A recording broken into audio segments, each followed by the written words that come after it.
जय श्री कृष्णा दोस्तों, welcome to destine path. My name is Aman and इस वीडियो में आज हम डिटेल में बात करने वाले हैं सेक्सुअल कर्स के ऊपर। Sexual curse is the part 4th of the sexual intimacy series.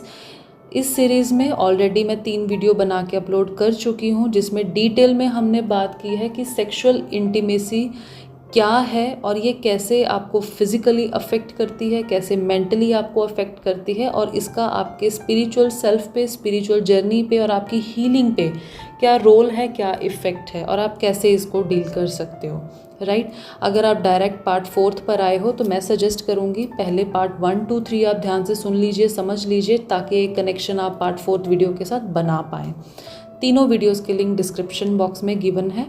Right तो अब हम बात करते हैं सेक्सुअल कर्स के बारे में। कर्स मीन्स कुछ बद्दुआएं, कुछ ऐसे कर्म जो अच्छे नहीं थे, ठीक नहीं थे, किसी के हित में नहीं थे।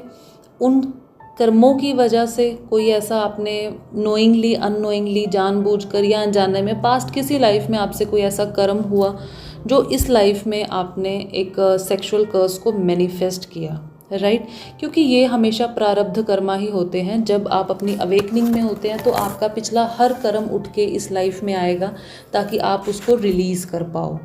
तो सेक्सुअल कर्स में आने का सीधे से मतलब ये होता है कि आप बहुत लो वाइब्रेशनल एनर्जीज़ के साथ, बहुत लो वाइब्रेशनल पर्सन्स के साथ एक फ़िज़िकल कांटेक्ट में आते हैं, जिसका सबसे पहला साइन एंड सिम्टम है मैरिज विद कार्मिक।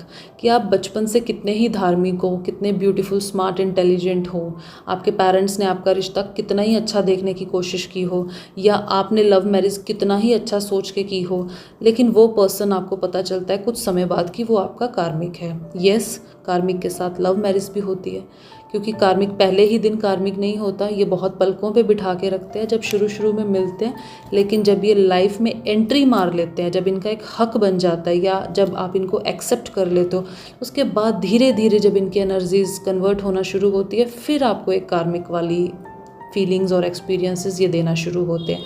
कार्मिक के साथ अगर आपकी मैरिज हुई है इस लाइफ में, इट मीन्स आपकी healing is all about your sacral चक्र। आपकी हीलिंग टोटली आपके सैक्रल चक्र के इर्द गिर्द घूमेगी। पास्ट किसी लाइफ में आपसे कुछ ऐसे पाप, कुछ ऐसे कर्म हुए हैं जिससे कि किसी को सेक्सुअली चोट पहुंची होगी। राइट किसी भी लाइफ में, क्योंकि हम ये कतई नहीं कह सकते कि इस लाइफ में आप वो दुख झेल रहे हो जो आपने किसी जन्म में नहीं किया। नहीं, ईश्वर का जो लॉ ऑफ कर्मा है आप समझते हैं वो सबके लिए सेम है।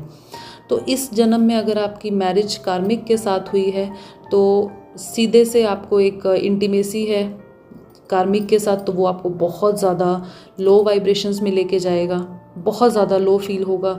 इंटीमेसी में भी आपको कोई प्लेजर नहीं होगा, इंटीमेसी के बाद भी आप फिज़िकल पेन महसूस करोगे, मेंटल डिस्टर्ब हो रहोगे, 2-4 दिन का रोना महसूस होगा, एक अलग सा ज़ोर ज़बरदस्ती सी महसूस होगी। तो अगर आप इस तरह के एक सेक्सुअल कर्स से पीड़ित हैं तो सबसे पहला साइन एंड सिम्टम तो ये है कि आपकी मैरिज आपके कार्मिक से होगी। राइट सेकंड, आप फुल ऑन लाइफ टाइम में जितने भी रिलेशनशिप्स में आने की कोशिश करोगे, जितनी बार भी प्यार को अपनी ज़िंदगी में आने की इजाज़त दोगे, वो आपको रिलेशनशिप में धोखा ही देगा। वो या तो आपके होते हुए किसी और पार्टनर के पास जाएगा, या वो आपको इतनी बुरी तरह से अब्यूज़ करेगा, फिज़िकली अब्यूज़ होगा, मेंटल अब्यूज़ होगा। तो कहीं ना कहीं वो पर्सन के साथ जब आप मल्टीपल वाले बंदे के साथ अगर आप एक रिलेशनशिप में गलती से आ गए हो तो ये भी एक सेक्सुअल कर्स का साइन है।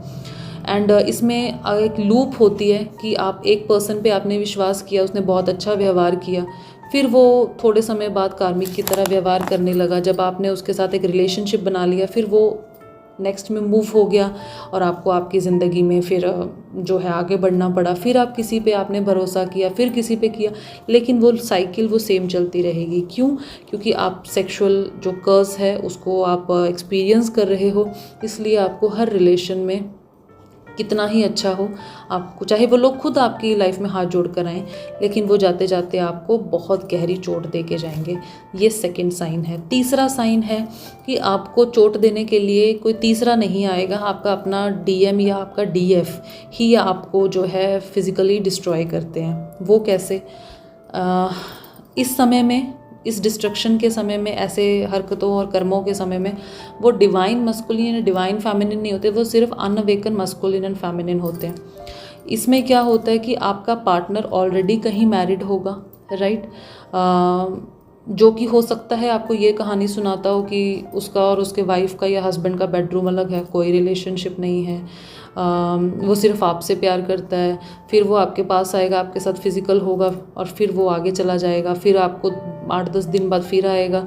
लेकिन जब आप उसको मना कर दोगे तो उसमें एक अलग सी नाराज़गी होगी जो कि अनकंडीशनल लव का पार्ट ही नहीं है, राइट। तो यहाँ जो सबसे ज़्यादा चोट फेमिनिन को पहुँचती है उसका तो हम अंदाज़ा ही नहीं लगा सकते, राइट। तो ये सबसे ज़्यादा क्रिटिकल ट्विन फ्लेम्स के केसेस होते हैं जिनका जो जर्नी है वो is all about on end of situation. हमने पहले भी बात की है, 2 तरह का ट्विन फ्लेम रिलेशन होता है। टोटल नो कॉन्टैक्ट जोन, जिसमें आपका मस्कुलिन या आपका फेमिनिन मीन्स आपका ट्विन आपके साथ किसी तरह का कोई कॉन्टैक्ट नहीं रखता, किसी भी तरह का कोई बातचीत नहीं होती। जब वो जाएगा अनअवेकन जाएगा, जब वो वापस आएगा तब आएगा जब उसका अवेकनिंग हो जाएगा, मीन्स आपको फिजिकली डिस्ट्रॉय नहीं किया जाएगा। लेकिन जो ऑन ऑफ सिचुएशन होती है उसमें क्या होता है कि जब ये मेंटली या फिजिकली किसी से अफेक्ट होंगे तो फिर आपको आपके पास आएंगे, आपके साथ अच्छी अच्छी बातें करेंगे, क्योंकि सेक्सुअल कर्ज हमेशा सेक्सुअल इंटीमेसी नहीं होता।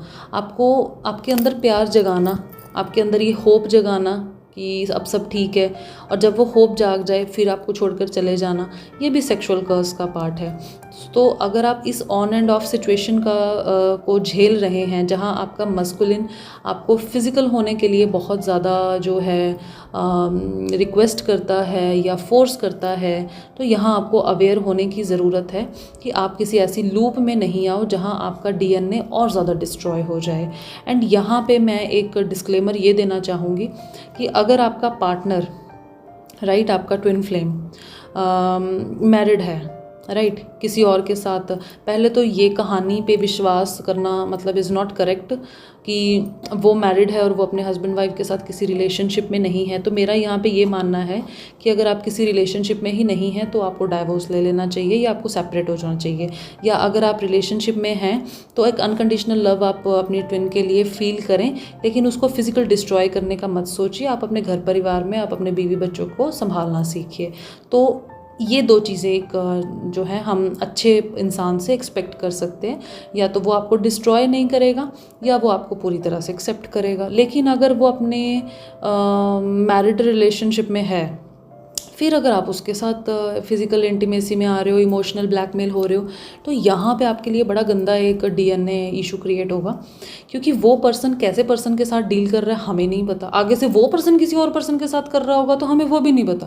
तो यहाँ पे क्या है कि मल्टीपल आपके पास डीएनए आ गए, मल्टीपल जो है आप एनर्जी एक्सचेंज कर रहे हो। जब आप इतनी एनर्जी एक्सचेंज कर लोगे तो ऊपर से आपके अपने कर्मास भी हैं पिछली ज़िंदगियों के, है ना, तो कैसे आप उस चीज़ को डील करोगे। तो यहाँ पे बहुत स्ट्रिक्ट होने की ज़रूरत होती है हर ह्यूमन बीइंग को।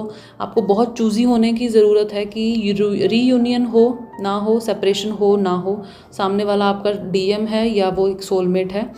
तो आपको कभी भी फिज़िकली डिस्टॉर्शन का या फिज़िकली हरासमेंट का कभी भी विक्टिम नहीं बनना, राइट। अगर आपका पर्सन आपको सिर्फ फिज़िकल इंटीमेसी के लिए और आप फेमिनिन हो, मीन्स आप अवेकन हो, आप एक प्रोसेस में हो जहाँ ईश्वर हर कदम आपको जो है एक रास्ता दिखाए हुए है। आपकी इंट्यूशन आपको क्लियरली बता देगी कि ये इंसान आपके पास किस लिए आ रहा है। और फिर भी अगर आप उसको सिर्फ ये सोच के लाइफ में जगह दे रहे हो कि ये मेरा मस्कुलिन है तो ये कुछ भी कर सकता है क्योंकि मेरा आधा सोल है, तो पहले तो कॉन्सेप्ट को थोड़ा सा क्लियर कीजिए। आप अपने आप में पूरे हैं, आपके अंदर शिव हैं, आपके अंदर शक्ति हैं। इन ये दोनों जब मिलेंगे तो बाहर के शिव शक्ति को तो मिलना ही है। जब आप अपने अंदर की शक्ति को इज़्ज़त नहीं देंगे तो आपको कैसे सोसाइटी में रिस्पेक्ट मिलेगी। आपको यहाँ पे माइंडफुल होने की ज़रूरत है। अगर आप एक कार्मिक के साथ मैरिज में हैं तो आपको ये देखना होगा कि कैसे आप इस चीज़ से बचें। अगर आपका ट्विन फ्लेम आपको फिजिकल डिस्ट्रॉय कर रहा है तो भी आपको देखना होगा कि किस तरह से आप उसके कंडीशनल लव से बाहर आओ, क्योंकि आप बने हो अनकंडीशनल लव के लिए। एंड इट्स नॉट अबाउट कि फिजिकल प्लेजर। जब आपको इतना पता हो ना कि सामने वाला सिर्फ और सिर्फ आपके पास किस लिए आ रहा है, तो फिजिकल प्लेजर तो पहले ही ख़त्म हो जाता है। तो रहता क्या है, एक लिहाज। तो हमें कभी भी अपने अंदर के शिव और अपने अंदर की शक्ति को कतई ही किसी को जलील करने का हक नहीं देना है, चाहे वो कोई हो, चाहे वो आपका ट्विन हो। जब वो उस स्टेट में होगा, अवेकन स्टेट में होगा, वो आपके पास आएगा, आप ऑटोमेटिकली उसकी तरफ अट्रैक्शन फील करोगे, आप ऑटोमेटिकली उसके अनकंडीशनल लव को फील कर पाओगे, और उस समय वो आपको इस्तेमाल करने का सोचेगा भी नहीं। ये बात भी है, वो क्लियर रखेगा कि अगर मुझे इस लड़की को या इस लड़के को अपनी ज़िंदगी में, अपने ट्विन को एक्सेप्ट करना है, तो मुझे दुनियादारी छोड़नी पड़ेगी, तो वो छोड़ के आएगा। या अगर वो नहीं छोड़ पाता, उसको पता है उसकी जिम्मेदारियाँ बहुत है, वो बहुत सारी चीज़ों में फंसा हुआ है, तो वो आपको अपने सिर का ताज बना लेगा, लेकिन वो आपको इस तरह से सेक्सुअली अब्यूज़ नहीं करेगा, जहाँ आपको एक सोसाइटी में हक भी नहीं मिल रहा है और आप एक अननेसेसरी कहीं पे अपनी एनर्जीज़ भी लगा रहे हो। तो आपको इस तरह की चीज़ों से बचने की ज़रूरत है। एंड सेक्सुअल कर्स का फोर्थ सिम्टम ये है कि आपको डेमनिक अटैक बहुत मिलेंगे। आपकी ना ड्रीम्स में आपको ऐसे ऐसे सोल्स दिखाई देंगे शायद जिनको आप जानते भी नहीं हो ना, या कई बार वो आपके ट्विन के शक्ल में आपको दिखाई देंगे, जो ड्रीम में भी आपको गलत तरीके से छुएंगे। आप खुद को विदाउट क्लोथ्स देखोगे, आप अपने डीएम को विदाउट क्लोथ्स देखोगे, आप देखोगे कि आपका डीएम की शक्ल में वो। And one more very very important thing, कभी भी डिवाइन मस्कुलिन आपको 5D में, आपके ड्रीम्स में फिजिकल जो है गलत तरीके से आपको कभी टच नहीं करेगा। हमेशा इस बात का ध्यान रखिए। और अगर आप ड्रीम में ही अनकंफर्टेबल हो रहे हो, चाहे वो चेहरा आपके डीएम का है, लेकिन वो एक डेमनिक एनर्जी ही है जो आपके डीएम के रूप में आपको सेक्सुअली अट्रैक्ट कर रही है। तो अगर आप डेमनिक अटैक्स को ड्रीम्स में देखते हो, तो ये आपको समझने की ज़रूरत है कि आपकी जर्नी का जो कोर इशू है वो सैक्रल चक्रा से रिलेटेड है। आपको सैक्रल चक्रा हील करने की ज़रूरत है, राइट। तो यहाँ पे अब हम बात करते हैं कि अगर आपको इतना क्लैरिटी हो गया कि आपको सेक्सुअल कर्स के, आप इस लाइफ में आपका हीलिंग सेक्सुअल कर्स से रिलेटेड है, तो सबसे पहले चीज़ आपको ये करनी है, आपको आपका रिलेशनशिप अपनी मदर के साथ ठीक करना है। सैक्रल चक्रा क्या है हम जानते हैं ना, हमने बहुत बार बात की है। सैक्रल चक्रा मीन्स आपका चंद्रमा, आपके घर का पानी, आपके दूध की व्याख्या कि आपके घर में आप दूध को किस तरह यूज़ करते हो, चंद्रमा की पूजा, और आपका इमोशन, आपकी मदर, राइट। तो जब अगर ये आपको कंफर्म है कि आप सेक्सुअल कर्ज से पीड़ित हो, तो आपको अपनी मदर के साथ अपने रिलेशंस को इम्प्रूव करना है। एंड वन मोर थिंग, अगर आपको सेक्सुअल कर्ज होगा ना, आपकी मदर के साथ आपका रिलेशनशिप जो है बहुत बढ़िया नहीं होगा, एक ऑन ऑफ रिलेशनशिप होगा कि ठीक है एक रिलेशन है जिसे हम चला रहे हैं, तो ऐसा नहीं। फिर आपको आपकी मदर के साथ रिलेशनशिप ठीक करने की ज़रूरत है, आपको चंद्रमा की पूजा करने की ज़रूरत है, चंद्रमा का बीज मंत्र आपको करने की ज़रूरत है, और सैक्रल चक्रा को जितनी जल्दी हो सके आप उतनी जल्दी हील कीजिए। और जब आप उतनी जल्दी हील करेंगे, आप खुद इस चीज़ को नोटिफाई करेंगे कि आपकी लाइफ से आपके जो कार्मिक्स है धीरे धीरे अपने आप रिलीज़ होने लगे हैं, राइट। तो ये सबसे पहली चीज़ कि आपको आपका मदर के साथ रिलेशन, आपको घर के पानी की व्यवस्था देखनी है, कैसे आप मून को जो है आप मून की मेडिटेशन कर पाते हैं वो देखिए, आप सैक्रल चक्र को हील कीजिए। सेकंड जो चीज़ आपको करनी है कि आप जिस भी ईश्वर को मानते हैं, राइट, आप उनसे कंटिन्यू प्रे करना शुरू कीजिए। आप जिस भी जाति धर्म के हैं, फ़र्क नहीं पड़ता। कोई आपके माइंड में, जैसे मैं सजेस्ट करूं तो आप हनुमान चालीसा एवरी डे अगर आप करना स्टार्ट कर देते हैं, बजरंग बाण के साथ, राम स्तुति के साथ, राइट, और फिर उस पाठ के अंत में आप ईश्वर से ये प्रार्थना करते हैं कि इस तरह के सेक्सुअल बॉन्ड से आपको रिलीज़ किया जाए, तो आप बहुत जल्द महसूस करेंगे एक डिस्टेंस आपका इस तरह के सेक्सुअल कार्मिक रिलेशंस में आने लगेगा। मींस आपको एक हरासमेंट का सामना नहीं करना पड़ेगा, राइट। या आप जिस भी जाति धर्म के, कोई भी ईश्वर को आप मानते हैं, कोई भी रूप आप मानते हैं, हमारे लिए सब एक है, तो आप किसी की भी आप इस तरह से आराधना शुरू कीजिए।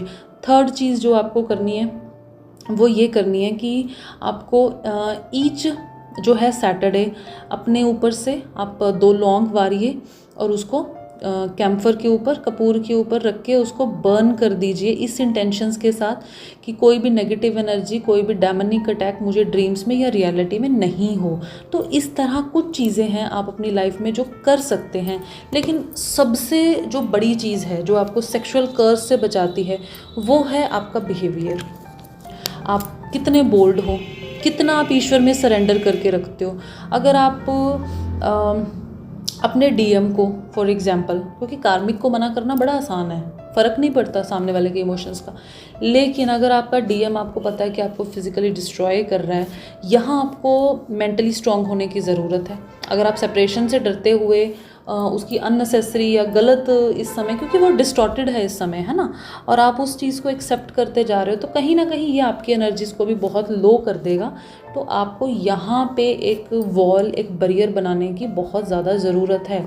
तो आपको आपके अंदर के शिव और आपको आपके अंदर की शक्ति दोनों की बहुत ज़्यादा इज्जत करनी है, फिर आप इस तरह के सेक्सुअल कर्स से बाहर आ सकते हैं। राइट, आई होप अब आपको थोड़ा सा क्लैरिटी मिलेगा। एडिशनल मैं एक चीज़ कहना चाहूँगी कि हर किसी के घर की व्यवस्था अलग होती है। आप एक हो सकता है एक अलग तरह के सोलमेट के साथ मैरिड हो, एक अलग तरह के कार्मिक के साथ मैरिड हो, हम यहाँ जनरलाइज बात कर रहे हैं।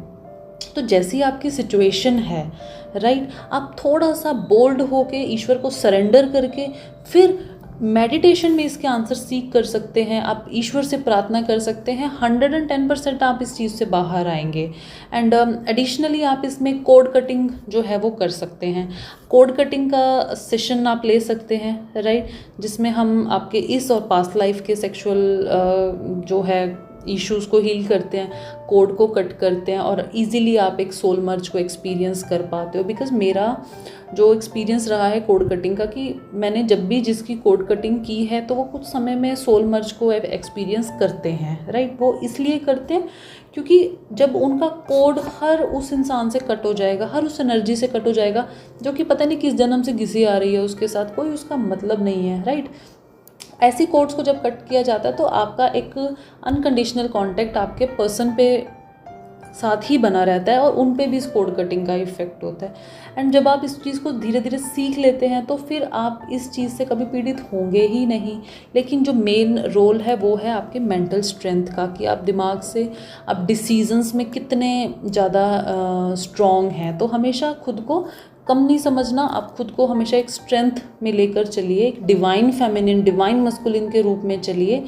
तो आप जो है हमेशा आपका ऑरा लॉक रखिए, हमेशा जो है सॉल्ट से आप स्नान कर सकते हैं, नहा सकते हैं। ऐसे जो हीलिंग इश्यूज़ जो आपके हैं सैक्रल से जुड़े, इन्हें आप पूरा कीजिए। धीरे धीरे आप इस तरह के सेक्सुअल कर्स से बाहर आ जाएंगे। फिर भी अगर कोई डाउट हो तो बताइएगा, मैं अनदर वीडियो में इसको और क्लियर करने की कोशिश करूँगी। एंड देन हम बात करेंगे नेक्स्ट वीडियो में। बहुत जल्दी मिलूंगी आपसे। बहुत सारा प्यार, बहुत सारा gratitude. Thank you so much.